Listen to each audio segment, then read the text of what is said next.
Alô, alô, ok. Tá gravando direitinho o áudio. Bom, olá novamente, pessoal, nessa mesa balança. Eu estou dando continuidade aqui à gravação da resolução da lista de exercício. Deixa eu só novamente botar aqui o cronômetro. Pronto. Vamos dar continuidade. Deixa eu compartilhar aqui minha tela. Deixa eu ver só para garantir aqui que está aparecendo. Tá, eu acho que tá, vocês conseguem ver. No primeiro vídeo, eu fiz uma abordagem mais introdutória, expliquei algumas coisas bem básicas assim da linguagem, né? Vamos tentar nesse outro vídeo ser mais objetivo e resolver o máximo possível de questões. A gente parou aqui na segunda, né? A gente fez a primeira e a segunda, certo? E só que eu vou fazer o seguinte, como uma hora passa rápido, eu vou fazer diferentes questões de diferentes assuntos, tá? Eu vou fazer mais uma básica, ok? E depois eu vou passar para os outros tópicos, né? De classe, eu vou fazer uma de classe, depois eu vou fazer uma de encapsulamento e assim vai, ok? Deixa eu ver aqui uma interessante para a gente fazer. Acho que qualquer uma dessas aqui, pode ser essa terceira, né? Que envolve uma conta, um cálculo aqui, né? A terceira questão diz assim: faça um programa que leia do teclado um valor de saldo e um valor de pagamento. Considerando que a todo pagamento é acrescida uma taxa de 1%, subtraia o valor total do pagamento do saldo e exiba este último na saída. Então, quer dizer, basicamente o seu programa ele vai ler do teclado duas informações. Um saldo bancário, que é aquele valor que você tem na conta de dinheiro, né, conta bancária, e o valor de um pagamento que você tem que fazer, uma conta de luz, alguma coisa assim. Tá? Só que tem um detalhe: quando você faz o pagamento, é acrescida uma taxa de 1% além do valor do pagamento, ou seja, você não vai pagar só o valor do pagamento, você vai pagar o pagamento mais 1%. Então, por exemplo, se o pagamento é R$ 100, 1% de 100 é R$ 1. Então, você vai pagar, na verdade, R$ 101 de pagamento, ok? E aí, não só isso, mas você tem que subtrair, olha aqui, subtrai o valor total do pagamento do saldo. Então, por exemplo, se você tem R$ 500 na conta e você paga 100, quanto é que vai sobrar no saldo? 400, certo? Então é isso que o programa pede. Você subtraia o valor do pagamento do saldo, você retira, né? E exibe este último na saída, ou seja, o valor do saldo após o pagamento, ok? Então, um exemplo, eu tenho R$ 500 de saldo, eu tenho um pagamento de R$ 100 para fazer, e quanto é que vai sobrar na minha conta? Bom, primeiro eu calculo o valor do pagamento total, com a taxa, né? Que é de R$ 101. Então, eu vou tirar esses R$ 101 do meu saldo de 500. E aí, quanto é que vai sobrar? R$ 399, não é isso? E é esse valor que tem que aparecer na saída. Então, antes de fazer, só um lembrete aqui. Essa parte de leitura do teclado eu vou deixar por último, como eu geralmente faço, né? A gente vai fazer primeiro no código, depois a gente implementa a leitura do teclado, ok? Deixa eu ver aqui se eu queria ativar as anotações. Tá aqui. Depois eu fui perceber que essa janelinha aqui da caneta não aparece para vocês, é só para mim. É bom, né? Porque aí não atrapalha o vídeo. Vamos voltar aqui então. Lembrando que eu tinha criado um projeto só para essa lista. Cada pacote do projeto vai ser para uma questão, né? Então, como é a terceira questão, e esse procedimento aqui eu vou fazer um pouco mais rápido, porque a gente já fez várias vezes, né? Então, não vou parar para explicar como é que eu faço. Eu vou só dizer assim, vou criar um pacote, vou criar uma classe, ok? E aí eu imagino que vocês já entendam como é que faz isso, tá? Eu vou criar aqui, então, um pacote para a nossa questão 3, vou chamar de Q3, certo? E dentro do pacote eu vou criar uma classe que, como eu já falei, né, não precisa ter um nome, a gente pode chamar de teste, né? Esse pode ser o nome da classe que ele está criando aqui. Aqui, criou a nossa classe. Só um comentário que eu esqueci de fazer no videoaula passada, gente. Lembrem que nome de classe tem que começar com letra maiúscula, ok? E o restante do nome tem que ser de letras minúsculas. É isso que a gente chama de camel case, tá? Camel case, ok? Ou seja, porque ele sobe e desce, né? Como se fossem as corcovas de um camelo. E outro detalhe, reparem aqui, ó, o nome do arquivo tem que ter o mesmo nome da classe, ok? Tem que seguir esse padrão, certo? Vamos então colocar aqui nosso método principal, que a gente vai executar, né? Então, digito main, Ctrl espaço, meu atalho, conforme a gente já fez antes. E bem, aqui já tem o nosso programa. Vamos começar, então, determinando variáveis para o saldo e para o pagamento. Quais são os tipos dessas variáveis? Olha aqui, o saldo é double e o pagamento também é double. Por quê? São valores fracionários, valores com casas decimais, né? Não é isso? Então, vamos lá. Double saldo e double pagamento. Como a gente ainda não vai ler do teclado, eu vou colocar valores diretamente aqui no código, tá? Vamos dizer que eu tenha R$ 1.000 de saldo, 1.000.0, né? Porque é um valor fracionário. A gente poderia botar ponto F também, que indica que é um valor fracionário. Isso é a mesma coisa. Mas vamos deixar assim 1.000.0. Ou seja, eu tenho R$ 1.000 na minha conta. E eu tenho um pagamento de, vamos usar aquele exemplo de R$ 100. Um pagamento de R$ 100 para fazer, ok? Muito bem. Lembrando que existe uma taxa de 1% sobre o pagamento, não é isso? Como é que eu calculo a porcentagem de um valor? Deixa eu pegar aqui a caneta.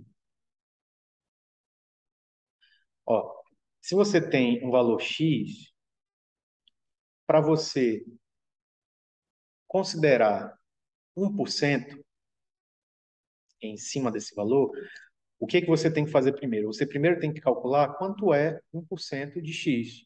E como é que a gente calcula 1% de X?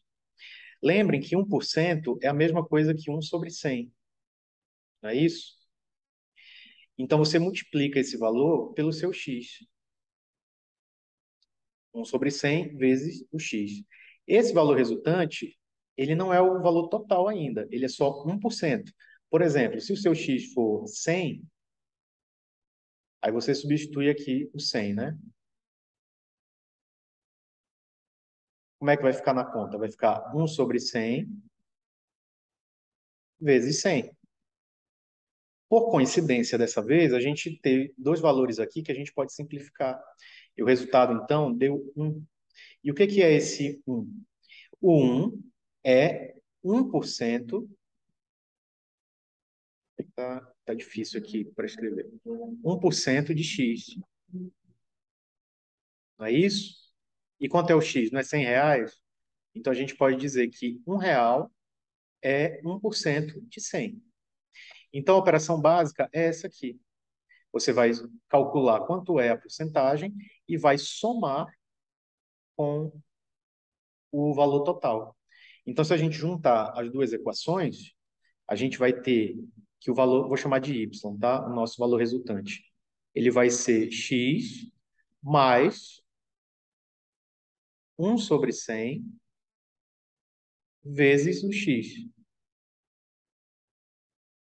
Dessa forma aqui. A gente pode fazer assim, vai funcionar tranquilamente, né? Que inclusive a gente pode chamar o 1/100 de 0,1, não é isso? 0,01, aliás. 0,01 de x. Ora, aqui, algebricamente, a gente pode fatorar isso aqui, né? Olha, eu tenho x aqui nesse termo e tenho x aqui nesse termo. Então, eu posso fazer o fator comum, né? A gente fica com x, multiplica aqui o parêntese, 1 mais 0,01. E quanto é 1 mais 0,01? Vocês concordam que é 1,01?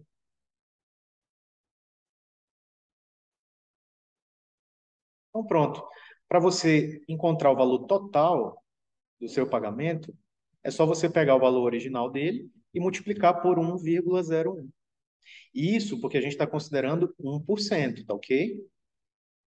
Se fosse 5%, aqui seria 5 sobre x sobre 100, aqui seria 0,05, e aqui seria 0,05, e aqui seria 1,05. Depende do valor que você quer, da porcentagem. Aí, se fosse 10%, 20%, é só você substituir no lugar do 1 aqui, tá ok? Mas como nessa questão é 1%, a gente vai usar 1,01, tá ok?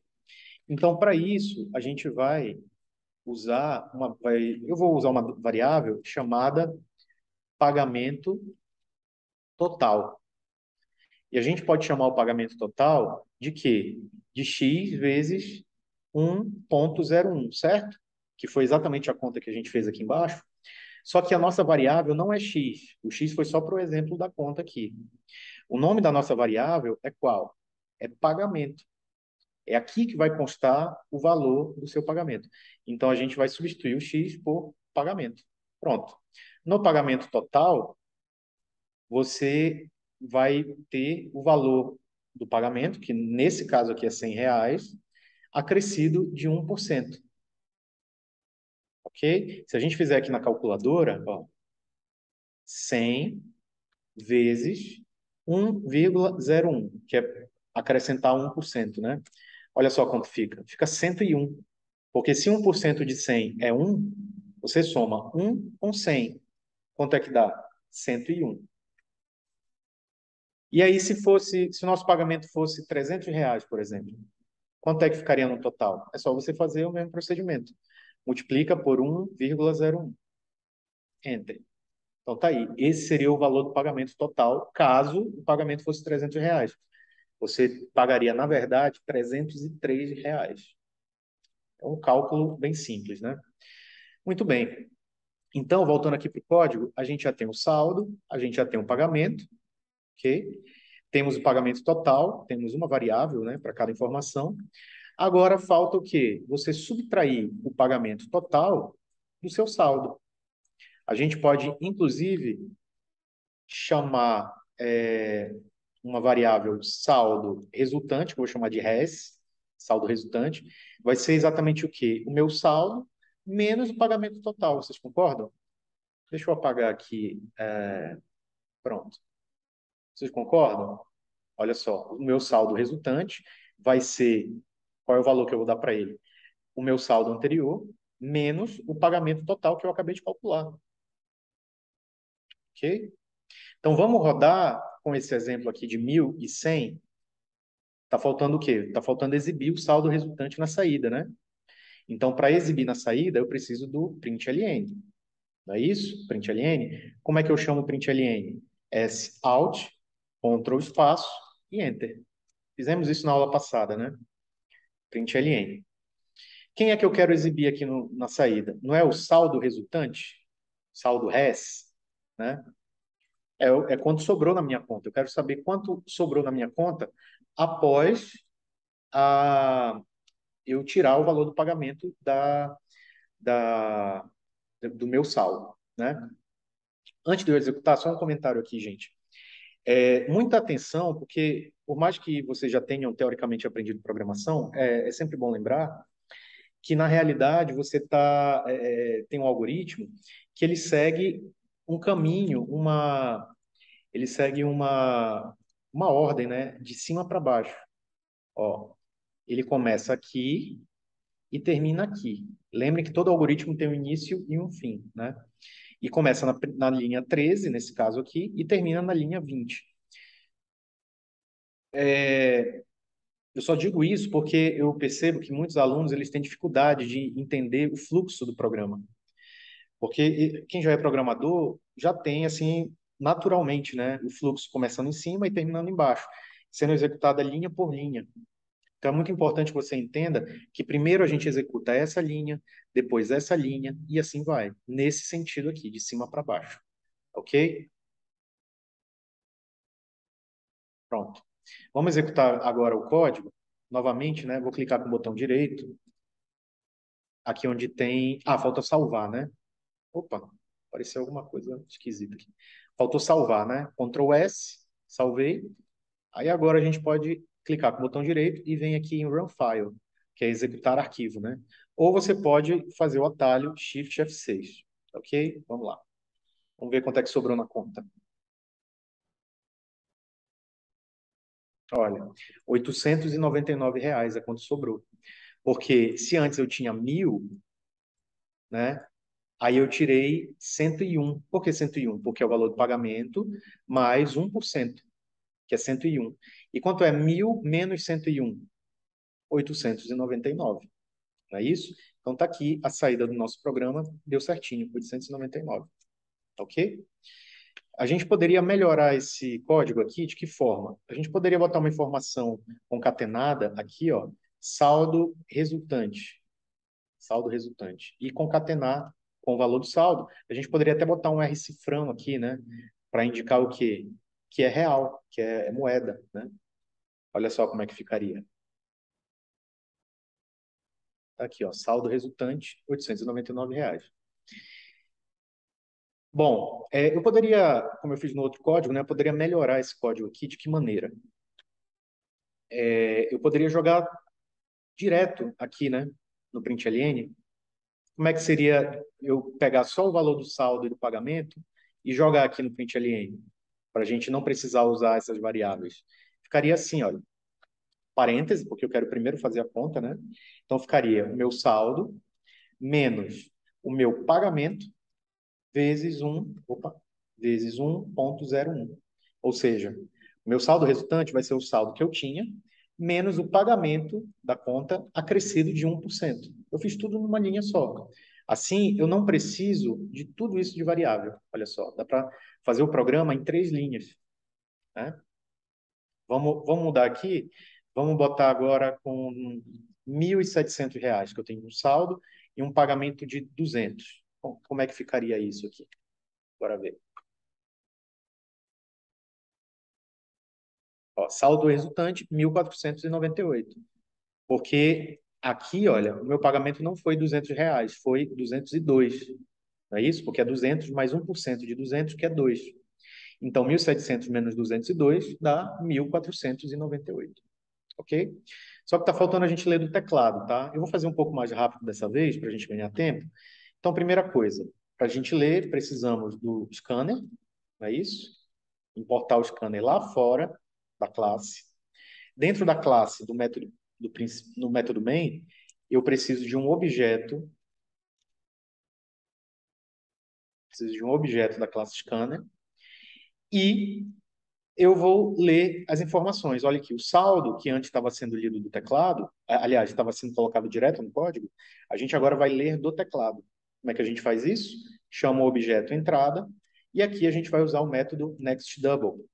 NextDouble porque saldo é double, né? Então eu quero ler do teclado um double. E a mesma coisa a gente vai fazer com o pagamento. Entrada next double também.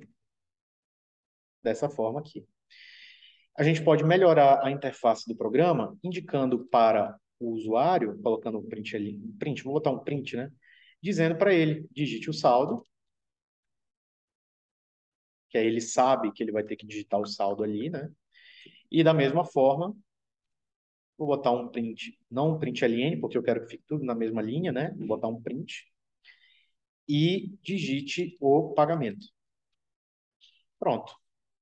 Agora a gente já está lendo o saldo do teclado, já está lendo o pagamento do teclado, e a gente pode fazer a nossa operação de exibição aqui tranquilamente. Tá certo? Olha só, vamos lá. Vamos executar aqui. Digite o saldo. Então vamos botar aqui, eu tenho 2.800. 2.800 o saldo, e agora digite o pagamento. A minha conta de luz veio um pouco alta, vamos R$ 550 o pagamento, o valor do pagamento. Então, olha aqui o saldo resultante, 2.244.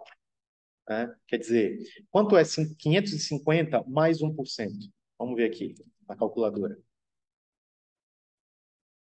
Olha só. 550 vezes 1,01 é 555,50 centavos. Né? E esse valor é o que eu vou remover do meu saldo. Quanto é meu saldo? 2.800, né? Deixa eu pegar aqui.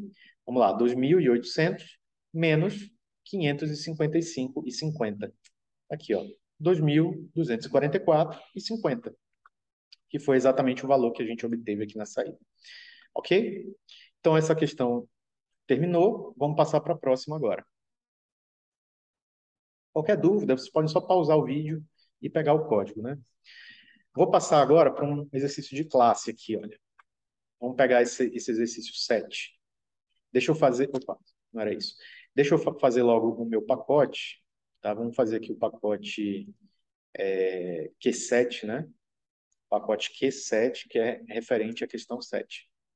Vamos lá. O que que diz a questão 7? De classes, né? Desenvolva um programa que leia o nome e a idade de duas pessoas e mostre o nome da pessoa mais velha e o nome da pessoa mais nova. Essa operação deve ser feita a partir de uma classe pessoa, onde as informações acima representam atributos da mesma. Quais informações? Nome e idade. São essas informações. Então, nome e idade vão ser atributos da classe pessoa, ok? Vou já mostrar no código como é que a gente identifica isso. Aí depois tem assim, crie uma outra classe de teste para testar essa classe. Então, nosso código vai ter duas classes. A classe pessoa e a classe de teste, que aí eu posso chamar de pessoa teste, né? Mas qual é a ideia por trás desse código? A gente vai, então, já que a gente vai ter duas pessoas, a gente vai ter dois objetos da classe pessoa, vocês concordam? Um objeto que vai representar uma pessoa qualquer e um outro objeto para representar outra pessoa que vai ter um outro nome, vai ter uma outra idade, certo? E aí eu vou comparar a idade delas, ok? E aquela que tiver a maior idade eu vou mostrar o nome dela, como é o nome da pessoa mais velha. Aí eu vou botar lá, por exemplo, Antônio, né? Que seja. A gente vai ver aqui. Vamos lá? Então, essa leitura do teclado a gente vai deixar para o final. Vamos começar só com a lógica do programa. Então, volto aqui, crio uma classe pessoa, ok? Está aqui a nossa classe pessoa. E eu preciso dos atributos dessa classe. Aqui na questão, diz para a gente que vai ter um nome, que vai ser do tipo string, e vai ter uma idade, que vai ser do tipo int, né? String, vocês sabem que é texto. E int é um valor numérico inteiro, ou seja, sem parte fracionada, tá? Sem parte decimal. Então, os atributos eu jogo direto aqui no corpo da classe pessoa. Então, o nome é uma string e a idade é um int. Vejam que eu não preciso botar aqui o método main, né?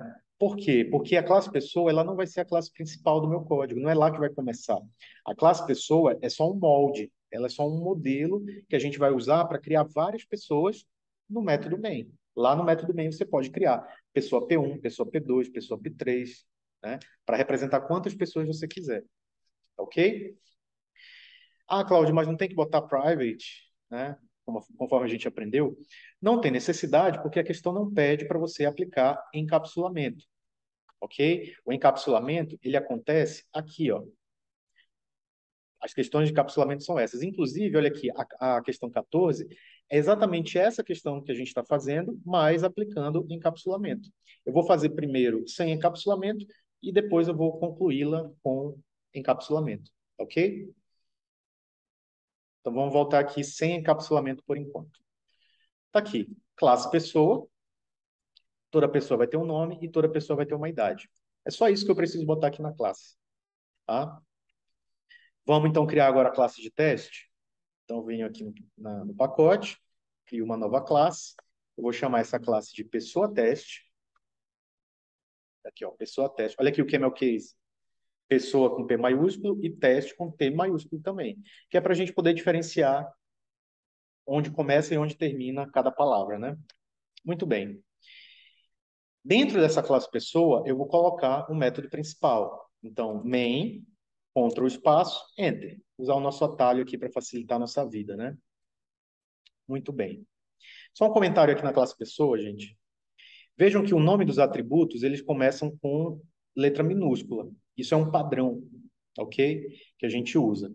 Se, por exemplo, a gente tivesse um atributo que, ao invés de nome, fosse nome completo, aí a gente aplicaria o camel case dessa forma aqui, ó. Vejam que a primeira letra do nome do atributo, da variável, é minúscula, mas todas as outras que vierem depois são maiúsculas. Vejam que é ligeiramente diferente da regra do nome de classe. Mas é diferente exatamente para a gente saber o que que é classe e o que que é atributo, né? Então, se fosse nome completo de solteiro, por exemplo, solteiro, né? Vejam que tem três palavras, só que cada nova palavra começa com letra maiúscula, né? Esse aqui seria o ideal para você representar, tá ok? A primeira letra maiúscula é só em nome de classe, tá ok? Muito bem, vamos voltar aqui para a nossa classe de teste. Então, a questão diz assim, olha, você vai ler o nome e a idade de duas pessoas. Então, se são duas pessoas, vocês concordam com ser dois objetos? A gente vai ter que instanciar, né? Olha aqui, a pessoa P1 e a pessoa P2. Olha aqui, que eu fiz só a declaração por enquanto, ok? P1 e P2 foram só declarados, ainda não foram instanciados. Mas a gente pode instanciar na mesma linha. Então, P1 vai ser uma nova pessoa, através do comando new, ok? E P2 também. O que que significa isso na prática? Significa que a pessoa P1 vai ter um nome e uma idade, por exemplo, Júlio 17, e a pessoa P2 vai ter um outro nome e uma outra idade, por exemplo, Márcia 21, que seja, né? E é essas informações que a gente vai dar para cada objeto. Então, vamos dar as informações do objeto P1 primeiro. Então, P1, nome, igual a... Vamos dar um nome qualquer aqui. Ah, sei lá, de Daniel. Pronto, Daniel. E qual vai ser a idade do Daniel, que é a pessoa P1, né? Vamos dizer que ele tenha 30 anos. Vejam que, como não tem encapsulamento, eu consigo acessar diretamente as variáveis. Opa, que atalho bizarro. Eu consigo acessar diretamente o nome das variáveis. Não preciso de set nome, get nome, porque ainda não fizemos o encapsulamento. Ok? Ah, tá. Só estava verificando se estava gravando mesmo. Vamos agora para a pessoa P2. Então, P2, mesmo procedimento. Qual é o nome da pessoa P2? Vamos colocar aqui, sei lá, Juliette. Qual vai ser então a idade da Juliette? Digamos que ela tenha 19 anos, sei lá. Pronto, já definimos as informações do Daniel e da Juliette, tá certo? Só que o que que a questão pede mais? A questão está pedindo para a gente comparar a idade, né? Ou seja, mostre o nome da pessoa mais velha e o nome da pessoa mais nova. Então, se a gente vai fazer uma comparação direta, a gente vai usar uma condicional. Se a idade do P1 for maior do que a idade do P2, vocês concordam que o mais velho é o P1? Mas caso contrário, o mais velho é o P2? Então, é isso que a gente tem que fazer, comparar a idade, certo? Então, vamos lá. Vamos fazer um if aqui. Olha só. Se a idade do P1 for maior ou igual, vamos botar maior ou igual, né? Se for maior ou igual à idade do objeto P2, o que que a gente conclui? A gente conclui que o P1 é o mais velho, não é isso? Então a gente vai imprimir. Vamos imprimir com um println. Olha lá. Com o println, a gente vai colocar assim, ó, mais velho, e a gente concatena com o nome do P1. Vocês concordam? Olha aí. Se o P1 tiver uma idade maior, é o nome dele que vai aparecer na saída, não é isso? Só que se o P1 não tiver uma idade maior que o P2, quem é que vai ser o mais velho? Vai ser o P2. Vocês concordam? Então, a gente imprime o mais velho como sendo o nome do P2. Dessa forma aqui. Nesse caso, quem é que vai aparecer como pessoa mais velha? Vai ser o Daniel, não é isso? Porque o Daniel tem 30 anos e a Juliette tem 19. Vamos ver se funcionou? Eu vou fazer outras modificações ainda, mas vamos ver do jeito que está. Salvei, Ctrl S, vou executar agora com Shift F6. Vamos ver, olha aqui, mais velho, Daniel. Se a gente tivesse mudado, por exemplo, o Daniel, ao invés de 30, tem 13 anos. Agora a Juliette vai ser a mais velha. Vamos ver se o programa concorda? Olha lá, mais velho, Juliette. Ou mais velha, né? Juliette. Então pronto, a nossa lógica, ela tá ok. Dependendo da idade dos objetos, você vai ter um nome diferente. Só que tem um detalhe, a questão ela pede para mostrar o nome da pessoa mais velha e o nome da pessoa mais nova. Então, faltou só a gente colocar aqui, né? Complementar dentro do bloco do if. Vejam que o bloco do verdadeiro é esse aqui, né? Entre essas duas chaves em verde. Quer dizer, é o que vai ser executado caso essa condição seja verdadeira. Então, se a idade do P1 for maior que a idade do P2, eu vou dizer que o P1 é o mais velho e o mais novo, ou mais nova, vai ser quem? O P2. O nome do P2. Ok? E a mesma coisa aqui no else. O else, só lembrando, é o bloco de comandos que vai ser executado se a condição for falsa. Tá ok? Então, se a idade do P1 não for maior ou igual que a idade do P2, o que que eu concluo? Que o P2 é o mais velho. E, da mesma forma, o P1 é o mais novo. Não é isso? P1, não. Bora ver?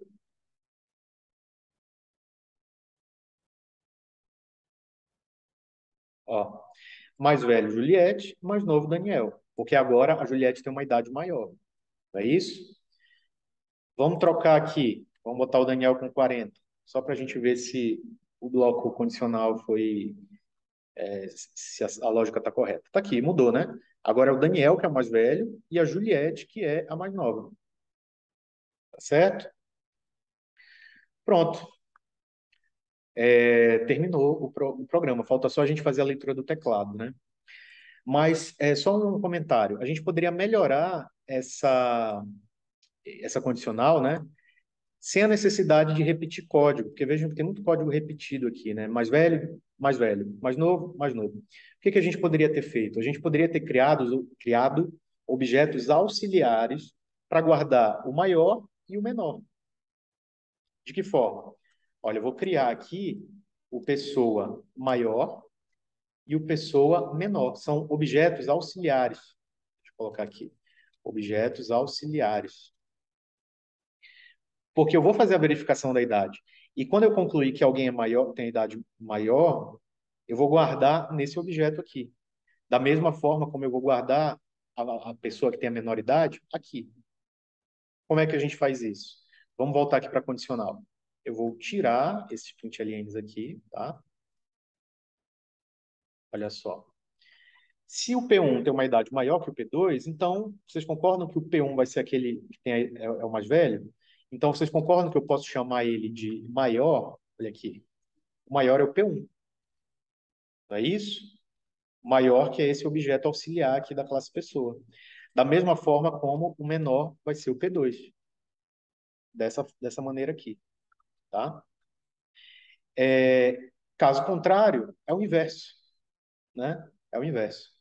Então, caso contrário, se o P1 não tiver uma idade maior ou igual que a do P2, o maior agora vai ser o P2, não é isso?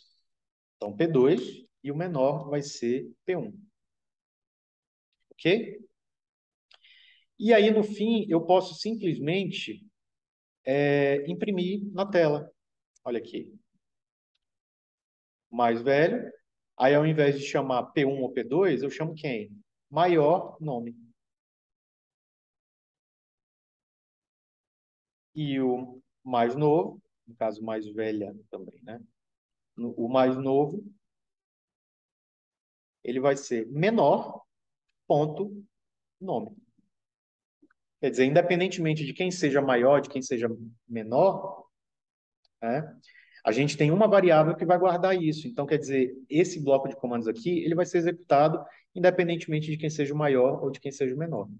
Cláudio, como é que eu faço? Do jeito anterior ou desse? Fica a critério. Os dois estão corretos. E eu não vou avaliar a eficiência, a limpeza do código, não. Se estiver funcionando, se estiver fazendo o que se propõe, está correta a questão, tá? Essa aqui eu só estou mostrando uma outra maneira da gente fazer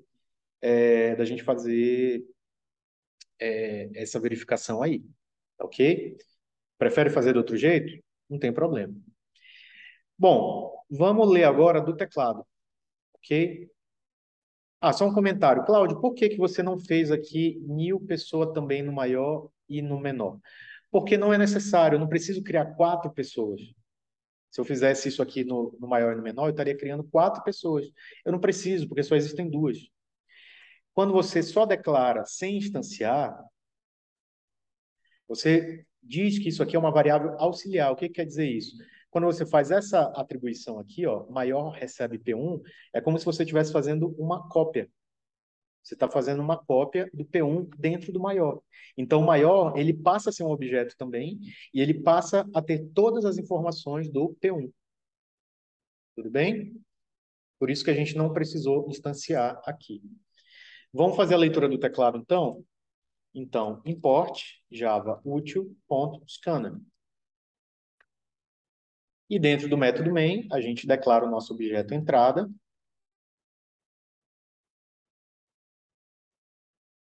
E aí a gente faz a leitura das informações, né?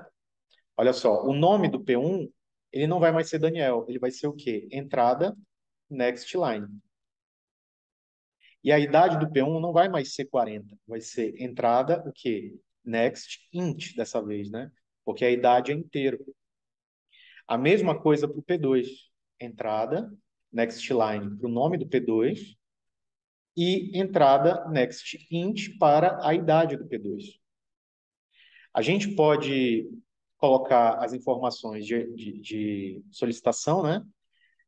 Nome da pessoa 1, por exemplo. Né? Print. Aí a gente lê o nome dela e depois solicita o quê? Idade da pessoa 1. Olha só. Ele vai pedir o nome e a gente vai ler o nome. Ele vai pedir a idade e a gente vai ler a idade. A mesma coisa a gente faz para a pessoa 2. Então, nome da pessoa 2 e embaixo, idade da pessoa 2. Pronto. Só um pequeno detalhe, um pequeno comentário aqui, que eu já, inclusive, já falei disso em sala de aula, né? Você tem que ter cuidado quando você for ler valores numéricos com o scanner. Porque o que que acontece? Olha, a gente tem dois momentos que a gente faz isso. Next int aqui e next int aqui. Quando você lê o valor numérico do teclado, o buffer, que é como se fosse uma grande variável que guarda, uma grande variável não, um grande vetor, um grande array de tudo que está sendo lido do teclado, que fica ali naquela fila aguardando para ser exibido na tela, quando você bota um valor numérico e aperta Enter, o que que acontece? É como se você estivesse fazendo assim, ó, 2/n. Porque o barra N, ele é exatamente igual ao procedimento de você apertar Enter. Só que como a variável é inteira, esse barra N, ele não é inteiro. Aí o que é que o buffer entende? Ele entende que você quer só o 2. E o barra N, ele continua no buffer. Ou seja, a leitura, ela pula, né? Ou seja, esse nome da pessoa 2 aqui não vai ser lido, ele vai pular essa leitura. Vamos ver como é que acontece? Deixa eu apagar só isso aqui. Olha só o que vai acontecer. Deixa eu salvar e executar. Olha lá. A pessoa 1 vai funcionar tranquilamente. O problema é a pessoa 2. Ó, nome da pessoa 1. Vamos lá. Vou botar aqui, vamos botar nomes diferentes, né? Vou botar Carlos. E a idade da pessoa 1. O Carlos, ele tem 62 anos, por exemplo. Aí olha só o que que aconteceu. Nome da pessoa 2 pulou. ele pediu direto a idade da pessoa, né? E aí vai dar problema, porque a pessoa 2 não vai ter nome. Quer dizer, olha só, eu vou botar aqui 10, por exemplo, a idade da pessoa 2. Aí olha só o que acontece. O mais velho é o Carlos e o mais novo é quem? Uma pessoa sem nome. Porque ele não leu o nome, ele pulou a leitura do nome, né? Exatamente porque o barra N desse NextInt ficou no buffer. Então, para a gente eliminar esse barra N do buffer, o que que a gente faz? É muito simples. Você faz uma leitura vazia usando o método nextLine.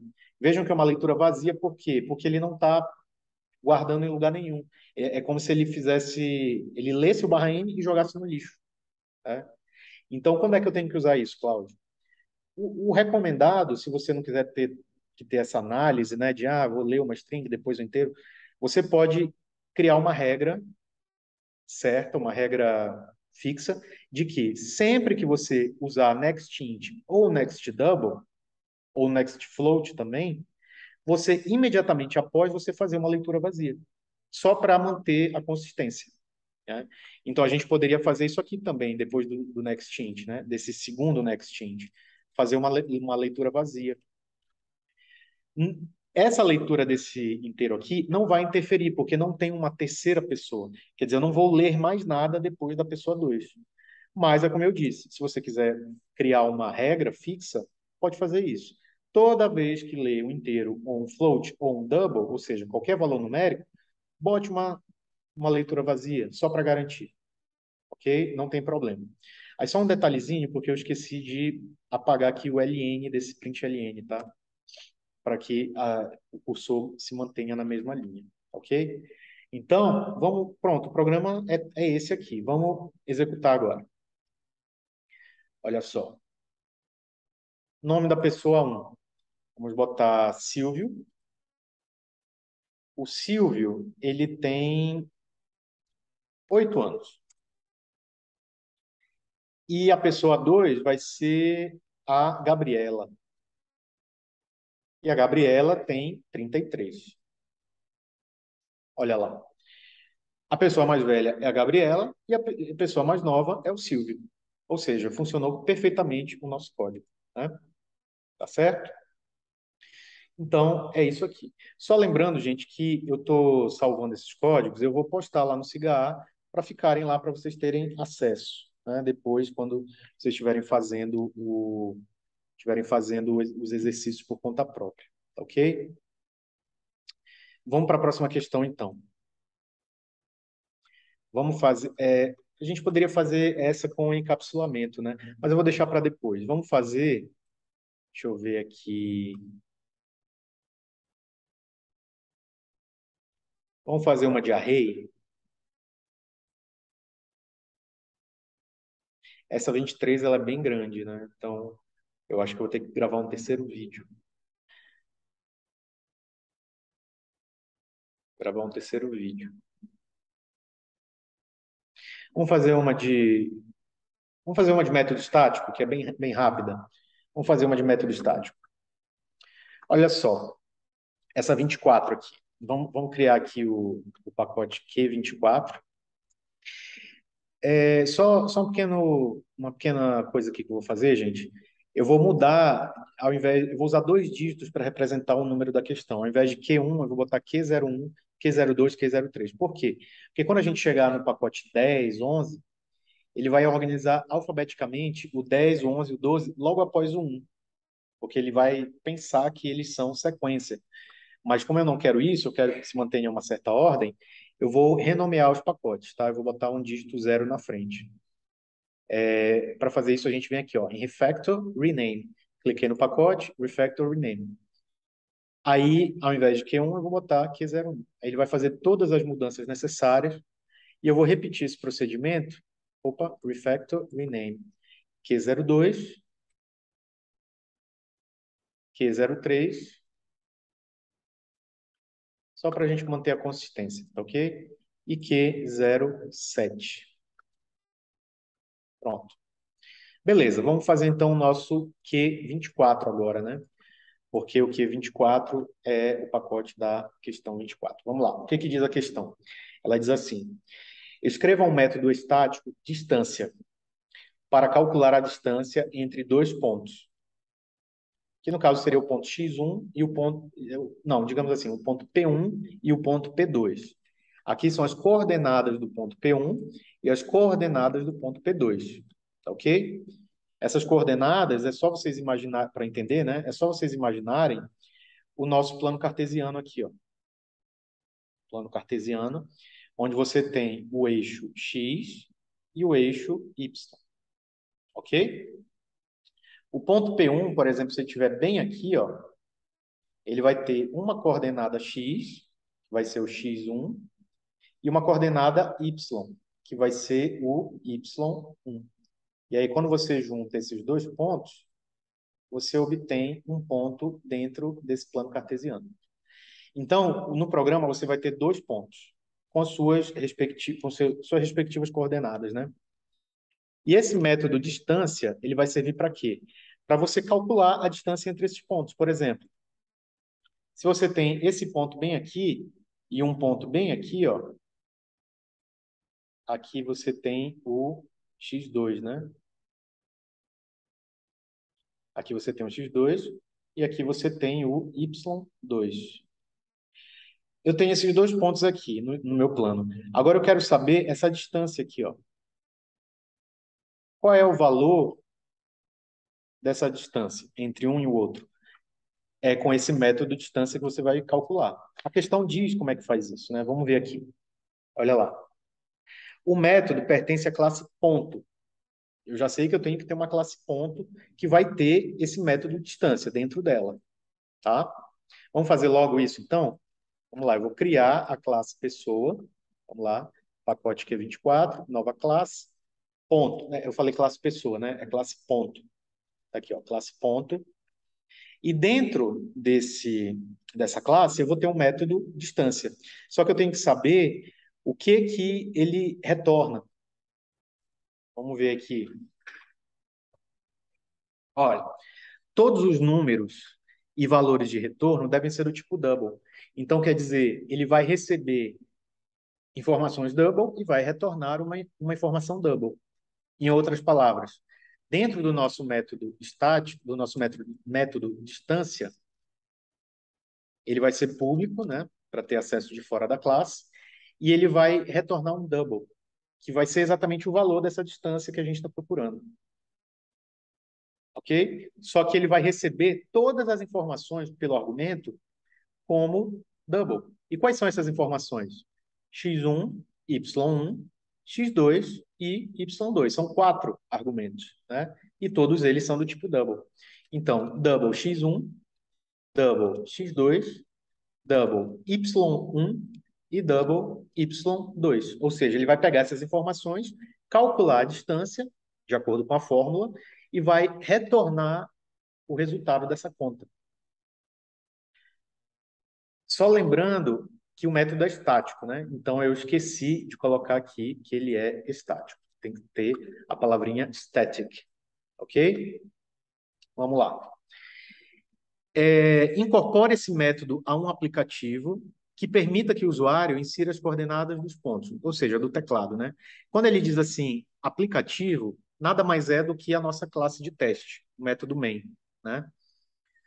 A gente vai criar uma outra classe de teste para botar o método main. Lembrete, olha só. Essa aqui, gente, é a fórmula da distância entre dois pontos. É o D. Como é que eu calculo essa distância? Eu vou pegar, olha só, eu vou subtrair as coordenadas x1 e x2 e elevar ao quadrado. Depois eu vou somar com quem? Com a diferença de y2 e y1, que também vou elevar ao quadrado. E vou somar tudo e vou calcular a raiz quadrada. Tudo isso vai ser o D. Bom, e aí só lembrando, para a gente calcular potência e raiz quadrada, existem métodos da classe Math, que a gente falou em sala, que fazem isso para a gente. Para calcular a raiz quadrada, a gente vai usar esse método, que também é estático, né? Da classe Math. E você passa para esse método o que exatamente? O número que você quer calcular a raiz quadrada. E na fórmula, quem é esse número? Vocês concordam que é tudo isso aqui, que eu vou ter que botar aqui dentro de parênteses? Pois é. E para calcular a potência de 2, você usa também o método estático poll, que vem da palavra power, que em inglês significa potência. Tá? E aí você tem dois argumentos para o poll. Quais são os dois argumentos? O x é a base, né? E o y é o expoente. É como se fosse isso aqui, ó, x elevado a y. Então, por exemplo, se eu quiser calcular 2 ao cubo, como é que fica o meu método poll? Vai ficar assim, ó, poll 2,3.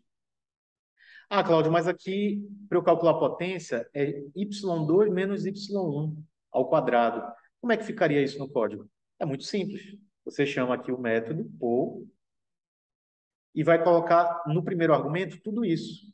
Olha só, y2 menos y1, aí vírgula 2. Ou seja, você quer calcular a potência, o quadrado, dessa subtração aqui. Tá certo? E a mesma coisa vale para o primeiro termo. X2 menos x1. Ou seja, vai ficar assim, ó, ou x2 menos x1, vírgula 2. Aí esse resultado você soma, né, porque tem um sinal de mais aqui, ó, e você vai calcular a raiz quadrada de tudo isso aqui. Então, você vai chamar quem? O método SQRT. Ok? Em uma linha dá para fazer tudo. Só um detalhe, não esqueçam que tanto o SQRT quanto o POU, eles são métodos estáticos. O que significa isso? Que para você chamá-los, você precisa chamar primeiro o nome da classe, aí bota ponto SQRT. A mesma coisa aqui no POU. Eu esqueci de colocar, mas é math.poll, e aqui a mesma coisa, tá? Muito cuidado nessa hora, certo? Vamos jogar tudo isso para o código agora? Eu vou fazer mais um comentário sobre método estático, né? Mas vamos jogar aqui primeiro no código, tá? Então eu vou ter o meu D, que é a minha distância, né? Que é onde eu vou guardar todo esse cálculo, tá? E aí a gente vai colocando, olha. Eu vou colocar parte por parte. Vamos botar o primeiro poll, então eu vou chamar math poll. Olha, ele já até completa para mim aqui, ó. Só que eu ainda não vou colocar os argumentos. Math poll mais math poll. Ok? Ou seja, aqui é a primeira potência e aqui é a segunda potência. Quem é na primeira potência? Olha só, é x2 menos x1. Então, eu vou colocar aqui x2 menos x1, vírgula 2. Por quê? Porque é elevado ao quadrado. Não é isso? A mesma coisa para a segunda potência. Como é a segunda potência? y2 menos y1. Então, y2 menos y1, vírgula 2, porque é ao quadrado também. Não esquecendo o ponto e vírgula aqui. Certo? Então, primeira potência, segunda potência. Só que tudo isso aqui, gente, a gente vai calcular a raiz quadrada. Então, é math.sqrt. Aqui, ó, ou seja, é a raiz quadrada de tudo isso aqui. Não é assim que a fórmula está nos dizendo? Ó, raiz quadrada de tudo isso aqui. Ok? E, por fim, a gente não pode esquecer de retornar o D. O que significa retornar o D? Quem é o D? O D é a variável que guarda o resultado de toda essa conta aqui. Não é isso?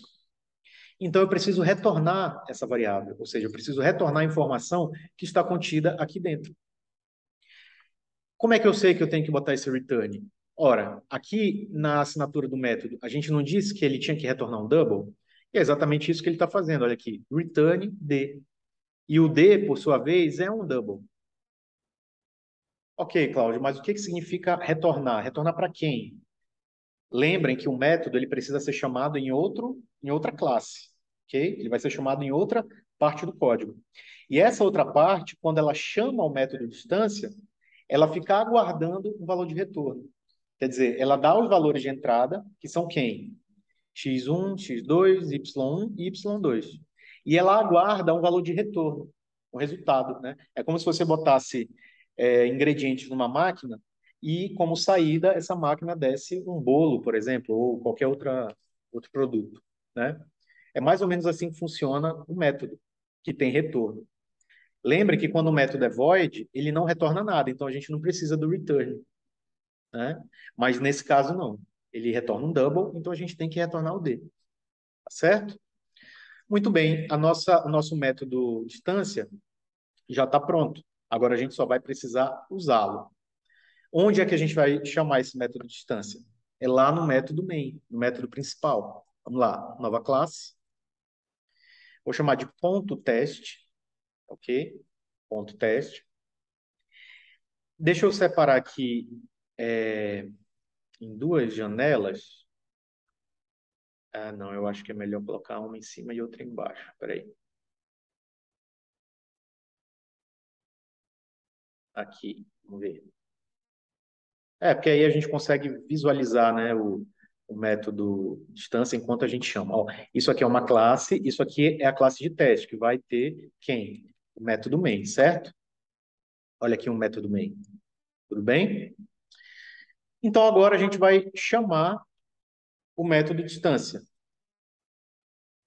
Tá, mas tem um detalhe. O método distância, ele é estático, né? O que que significa um método ser estático? Significa que eu não preciso fazer isso aqui, ó.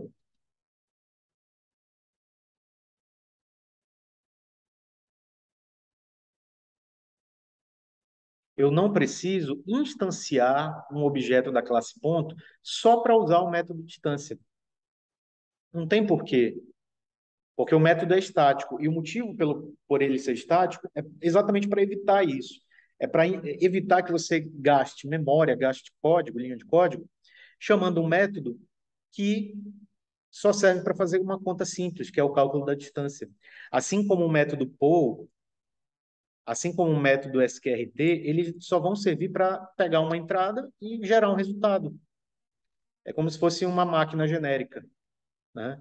Você não vai precisar de um objeto da classe math só para calcular SQRT, a raiz quadrada e a potência, né? E em sala eu falei para vocês, o método estático, a função principal dele é essa, é prover uma lógica de código simples de receber um dado de entrada e devolver um resultado de saída. O método poll, ele recebe dois números e retorna um, ou seja, o resultado da potência, né?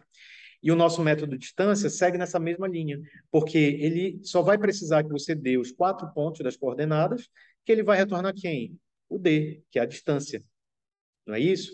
Então, novamente, eu não preciso instanciar um objeto da classe ponto só para usar o método distância. Como é que a gente chama ele? A gente bota o nome da classe, ponto, o nome do método. Então, qual é o nome da classe onde está esse método? Não é a classe ponto? Então, é assim que a gente faz aqui, ó. Ponto, distância. Tá certo? Só que por que que ele está reclamando ainda? Porque a gente ainda não deu os argumentos desse método de distância. Vamos dar dois argumentos para ele? Vamos imaginar aqui dois pontos. Vamos pegar aqui o ponto P1, que vai ser, por exemplo, 1 e 3, e o ponto P2, que vai ser -2 e 1. Se a gente fosse botar isso aqui no plano cartesiano, como é que ficaria? Olha, o ponto P1, ele está nas coordenadas 1 e 3. Aqui é 3 e aqui é 1. Então, esse ponto está bem aqui, ó. Ok? P1. E o P2? O P2 está nas coordenadas -2 e 1. Então, -2 é aqui.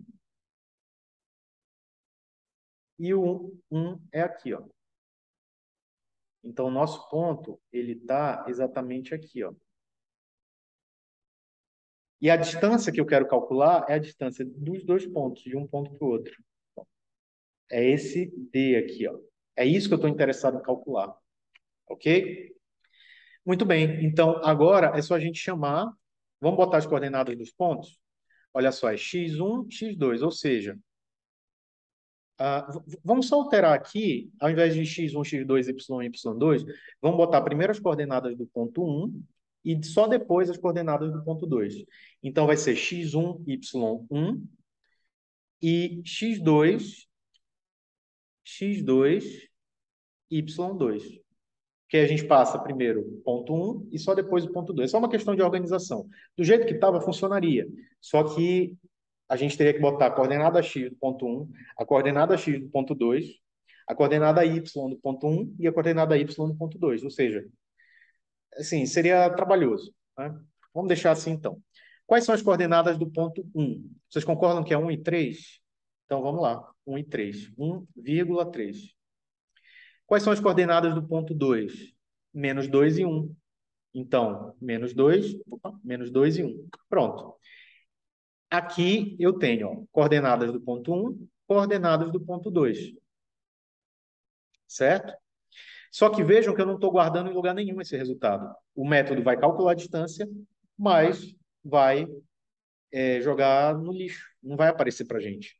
Vamos então criar uma variável. Vamos chamar de D, mesmo nome, para manter a consistência.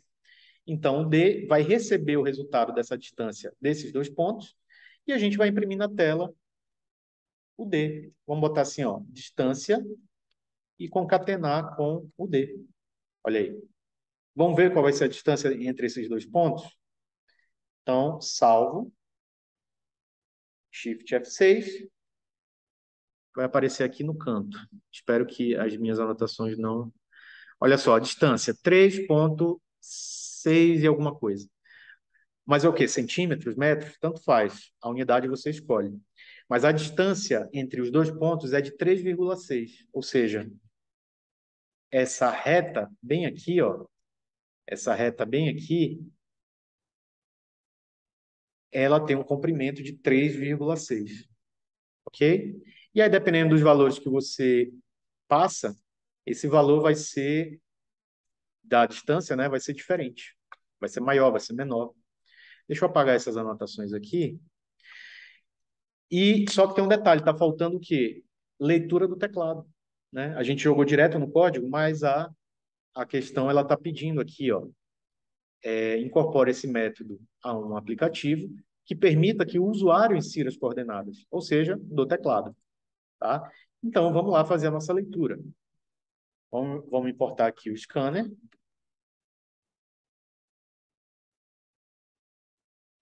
Ponto e vírgula. Vamos instanciar um objeto entrada dessa classe scanner. Isso aqui vocês têm que... Já deve estar no automático, né? Isso aqui. E aí a gente vai ler ponto por ponto. Quantos pontos a gente tem que ler? 4, né? X1, Y1. Ponto não, desculpa, coordenadas. Quais são as coordenadas? X1, Y1, X2, Y2. Então, a gente pode criar essas variáveis aqui, ó. O double X1, a gente vai obter do next double. Não é isso? O double Y1 igualzinho. Ponto next double. O x2, que é a coordenada do ponto 2, vai ser entrada next double também. E o y2 vai ser a entrada next double também. Que vai ser tudo lido do teclado, né? Vamos então colocar as coordenadas. Vamos botar um print ln só para indicar o que, que a gente está lendo? Já deu 1 hora, né? Mas a gente está finalizando. Vamos botar assim, ó, coordenadas do ponto 1. Aí a gente bota aqui, vamos deixar print ln mesmo. E aqui embaixo, a gente bota as coordenadas do ponto 2. Pronto. Cláudio, precisa de leitura vazia aqui? Não, porque você não tem leitura de string. Lembra que o /n ele só vai afetar a leitura de string. Como a gente só está lendo número, né, não precisa botar a leitura vazia do next line, tá certo? E aí, lidas essas informações do teclado, a gente passa aqui, olha, x1, y1, x2, y2. Ou seja, o método distância, ele vai ler, ele vai calcular independentemente dos valores que você passa para ele. Se x1 for 0 e y for 10, tanto faz. Ele vai sempre pegar as mesmas variáveis. Tá? Vamos testar aqui para ver se funcionou? Vamos lá, então. Ctrl S, Shift F6. Coordenadas do ponto 1. Vamos botar 5. Tem que apertar Enter, tá? Porque esse aqui é o x1 primeiro. Então, o x1 vai ser 5 e o y1 vai ser 2. Vamos botar um valor fracionário? Vamos botar 2,5. Ok? 2,5. E as coordenadas do ponto 2? Pode ser -4, é o x2, né? É a coordenada x do ponto 2. E a coordenada y do ponto 2 pode ser -1. Aí, olha só. Então, a distância é de 9,65. Então, se a gente fosse jogar aqui no gráfico, vamos lá. Deixa eu botar aqui o nosso plano cartesiano. Olha só, o ponto 1, ele está nas coordenadas 5. Deixa eu botar aqui. 1, 2, 3, 4, 5.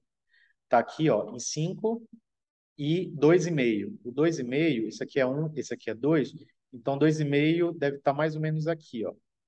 2,5. Tá? Então, se a gente conectar essas duas coordenadas, o ponto, ele vai aparecer onde? Bem aqui, né? Esse aqui é o ponto 1. E o ponto 2, P2, ele está nas coordenadas -4, -1.